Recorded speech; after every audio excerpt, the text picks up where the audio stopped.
नमस्कार friends, planet hub channel में आप सभी का फिर से हार्दिक स्वागत है।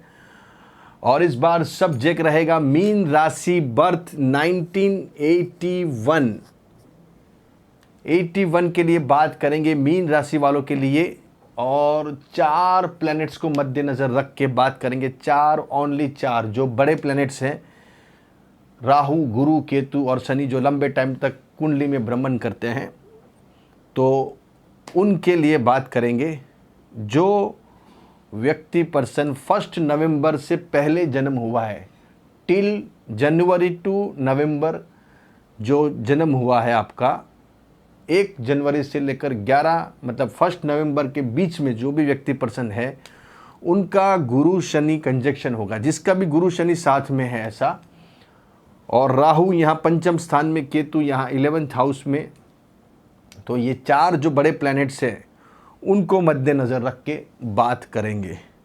तो यहाँ राशि का जो लॉर्ड्स है वो है गुरु महाराज, और गुरु साथ में बैठा है शनि के साथ, और खुद गुरु और शनि दोनों चंद्र को देख रहे हैं।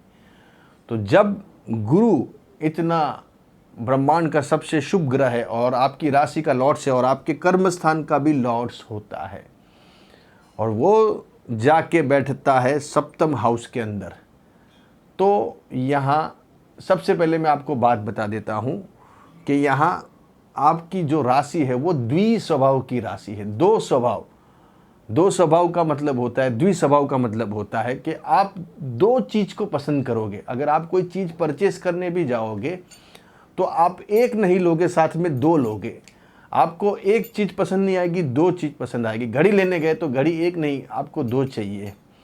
तो द्विस्वभाव राशि वाले व्यक्ति पर्सन के लिए 7th स्थान बाधक होता है।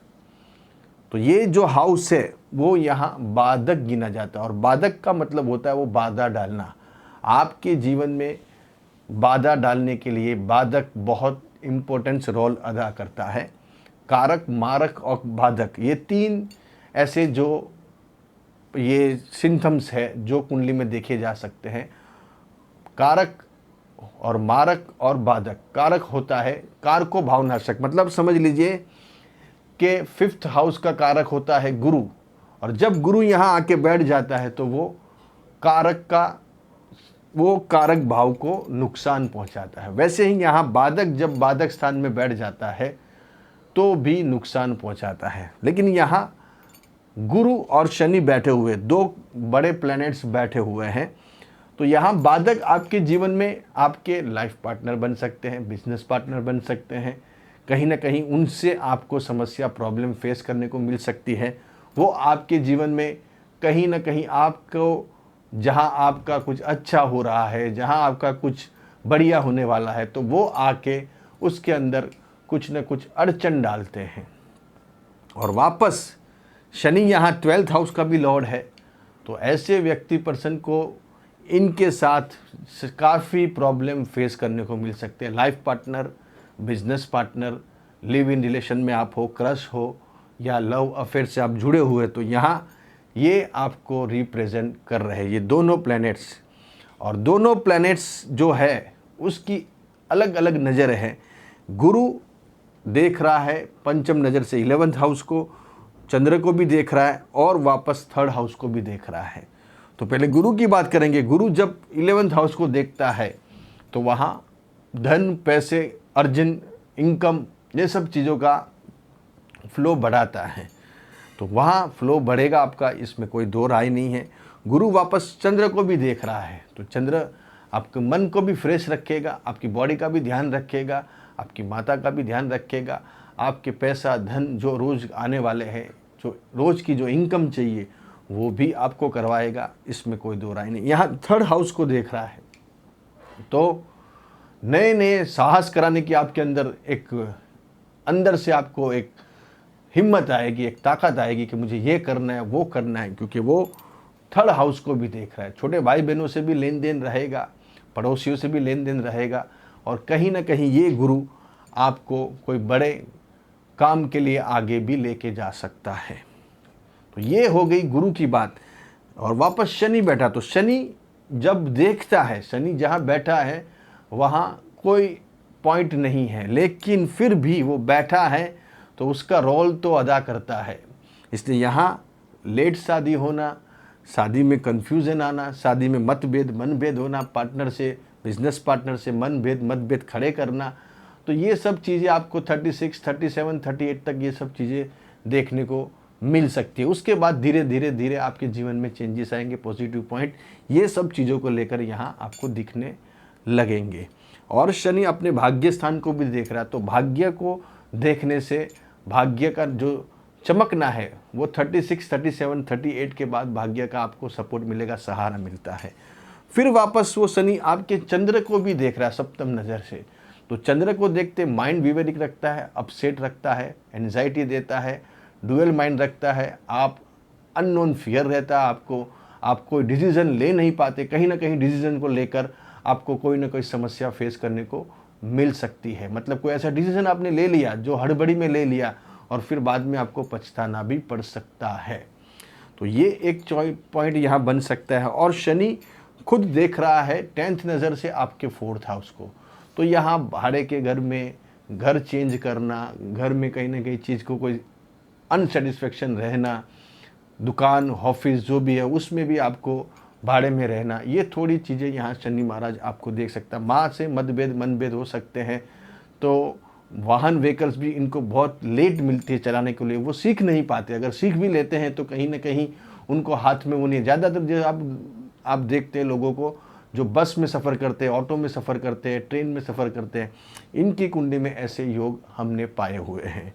तो ये बात हो गई गुरु शनि की। अभी बात करते हैं राहु की। पंचम हाउस में राहु बैठा है, तो ये राहु आपको कहीं ना कहीं आपकी पढ़ाई अधूरी रख सकता है, आपको माइंड आपका अपसेट रख सकता है, आपको कोई प्रेम प्रसंग, लव अफेयर में कोई ऐसी माया मोह में आप फंस गए हो या फंसा देता है, तो उसमें आपके जीवन के 5, 7, 10 साल ऐसे ही निकल जाते हैं, और जो पढ़ाई करनी है वो साइड पे रह जाती है और दूसरी चीज़ों में आपका मन भटकने लगता है।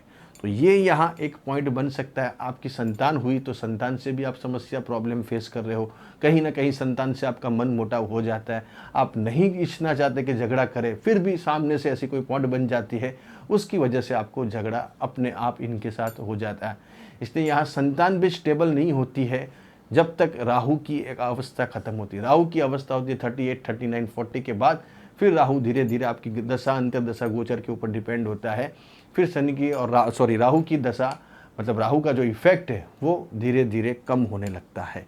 अभी यहाँ बात करेंगे 1 नवंबर के बाद शनि तुला राशि में चला गया है, तो यहाँ 2 महीने के लिए, नवंबर और दिसंबर 2 महीने के लिए जो भी जन्म हुआ है उनकी बात करेंगे। तो यहाँ शनि आ गया है, तो यहाँ का शनि आपको क्या फल देगा, जिसका शनि यहाँ बैठा है, तो यहाँ शनि तुला राशि में ऊंच का हो गया। ऐसे शनि वाले व्यक्ति पर्सन बहुत ही आलसू रहते हैं, बहुत ही धीरे काम करते हैं, बहुत धीरे चलते हैं, उनको 10 बार बोलना पड़ता है, 10 बार उनको समझाना पड़ता है, तब जाके उनके दिमाग में ये सब चीज़ें आती है। इसलिए जब यहाँ शनि बैठ जाए तो शादी लेट होती है, अगर हो भी जाती है तो शादी का सुख नहीं मिलता। तो शादी से भी सुख मिलने के लिए भी ग्रहों को देखना पड़ता है। खाली शादी कर लिया बस हो गई शादी, उससे कुछ नहीं होता है, शादी के बाद भी सुख होना चाहिए, वो सुख नहीं मिलता है यहाँ। और दूसरा, कामकाज में अनसिक्योरिटी देता है, अनस्टेबिलिटी देता है, जॉब बार बार चेंज करनी पड़ती है, बिजनेस बार बार चेंज कराता है, एक जगह पे आप काम करके टिक नहीं पाते, आपको 6 महीना, 2 महीना, 5 महीना, साल किया, आपकी वहाँ से तबादला हो जाता है, वहाँ से आपको निकाल दिया जाता है या खुद आपका मन उब जाता है। तो ये सब चीज़ें आपको दे सकता है।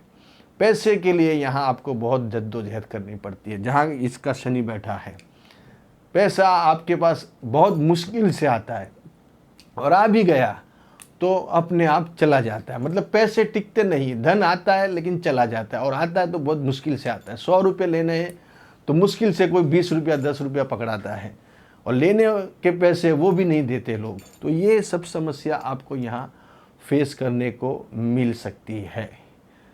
इसलिए 81 की बात हुई है, अभी थोड़ा ये कुंडली के अंदर चेंज आएगा। यहाँ गुरु जैसे 24/11 से मार्गी होगा, और जब अपने सप्तम स्थान में गुरु और शनि को देखेगा तब आपकी एक्चुअल सिचुएशन जो चालू होने वाली है वो चालू होगी। भाग्य का सहारा मिलेगा, लाइफ पार्टनर के जो प्रॉब्लम है वो सब सॉल्व होते हुए नजर आएंगे। फिर आपका जीवन ओरिजिनली चालू होगा। जो आपको आगे जीवन लाइफ पार्टनर, बिजनेस पार्टनर के साथ जीना है, वो आपके जीवन में फिर से एक अच्छा मूवमेंट आने चालू हो जाएंगे। अच्छे रहो, बढ़िया रहो, खुश रहो और लोगों को साथ में लेके चलो।